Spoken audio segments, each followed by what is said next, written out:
सकाळपासून आप्पांसोबत फिरते. विविध अशा भूमिपूजन आणि कामांचं उद्घाटन आम्ही या ठिकाणी करतो आहोत. तर म्हणजे काम करणारा माणूस कसा असला पाहिजे ते आप्पांकडे बघून आपण सगळे शिकलं पाहिजे. एकदा नाही 2 वेळा निवडून आले तर तिसरे हॅट्रिक आप्पांनी तुमच्या सगळ्यांच्या सहकार्यामुळे आप्पा परत आमदार या ठिकाणी मोठ्या मताधिक्याने निवडून आले. त्याबद्दल आपल्या सगळ्या जनतेच्या कर्मचारी आम्ही ऋणात राहिलं पाहिजे.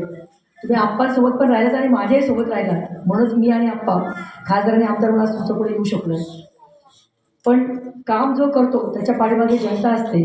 आज सकाळपासून बघितलं की वेगवेगळ्या कामांचं आम्ही या ठिकाणी उद्घाटन करतोय, भूमिपूजन करतोय.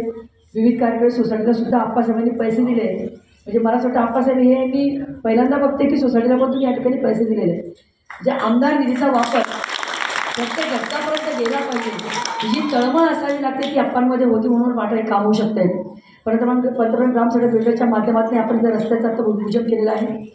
जवळपास 7-8 किलोमीटरची लांबी त्याच्यामध्ये आपण त्या ठिकाणी ठेवलेली आहे. आणि जवळपास 5-6 कोटीचं 4-5 कोटीचं जवळपास हे काम त्या माध्यमातून त्याचे भूमिपूजन आपण या ठिकाणी केलं आहे. मला असं वाटतं खासदारनंतर पहिल्याच कामाचं भूमिपूजन मला करायला भेटतं आहे आणि तेही आपल्या वरगडे गावात. त्याचा वेगळा आनंद आहे. आमचा अशोक भाऊ या ठिकाणी आहे. अशोक भाऊ आणि मी प्रेस लाईनमध्ये आम्ही सोबत खूप वर्षापासून काम करतो आहे.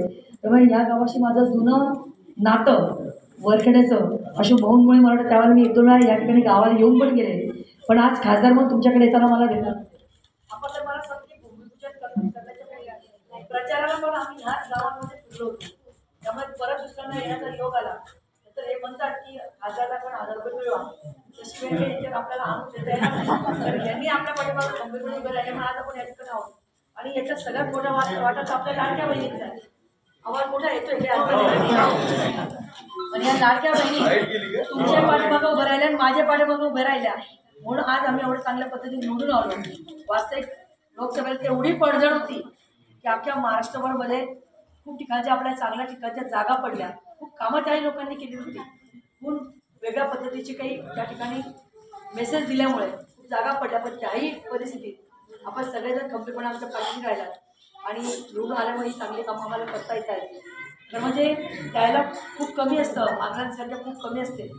आता हे सावकाराच्या लोकांनी या ठिकाणी निवेदन दिलं आहे, काळजी करू नका. ज्या माध्यमातून जेवढा निधी आपल्या भागात आणायचा आहे तो माध्यमातून आम्ही आणण्याचा निवेदन सरकार केंद्र सरकारही तुमच्या पाठीशी आहे आणि राज्य सरकारही आपल्या पाठीशी आहे. दोघंही ठिकाणी आपल्या सरकारसमोर काम करण्याला आता कोणती अडचण नाही आहे. खालो प्रस्ताव दिल्यानंतर तुम्हाला माहिती की मला भीती तीच होती की आपलं सरकार बसलं तर काम करायला पुढे जाते. तर वर केंद्रात सरकार कोणताही प्रस्ताव आपण वाया मुंबईतच पुढे जातो. मुंबईत आपलं सरकार असताना आपल्याला ती अडचण नाही आहे. तेव्हा आपल्या भागातले जे काही कामं असतील ते आमच्यापर्यंत पोचवा. ते करण्यासाठी आम्ही नक्कीच कटिबद्ध असू. आप्पा आणि मी आम्ही दोघंही विकासाची काळ धरून चालणारे लोक आहोत. विकासाच्या पाठीमागे आम्ही एकत्रितपणे काम करणारे लोक आहोत. आपण सगळ्यांनी ज्या पद्धतीने आम्हाला इथपर्यंत पोहोचले आम्ही विकासाच्या दृष्टीने कुठेही कमी पडणार नाही याची ग्वाही या ठिकाणी देते. आपल्या गावाची काही मागणी असेल काय असेल केव्हाही वेळोवेळी सांगा. त्याच्या पलीकडे काही कामं असतील तर तीही सांगा. ते करण्यासाठी कटिबद्ध राहून एवढं त्या ठिकाणी सांगते. आणि मला खरंच पुढच्या कार्यक्रमात खरंच खूप उशीर झालेला आहे. 11:30 वाजेची वेळ त्यांची होती. त्या कार्यक्रमाला उशीर झाल्यामुळे आपल्या सगळ्याची मी रजा घेते आणि माझ्या शब्दाला विराम देते. जय हिंद, जय महाराष्ट्र.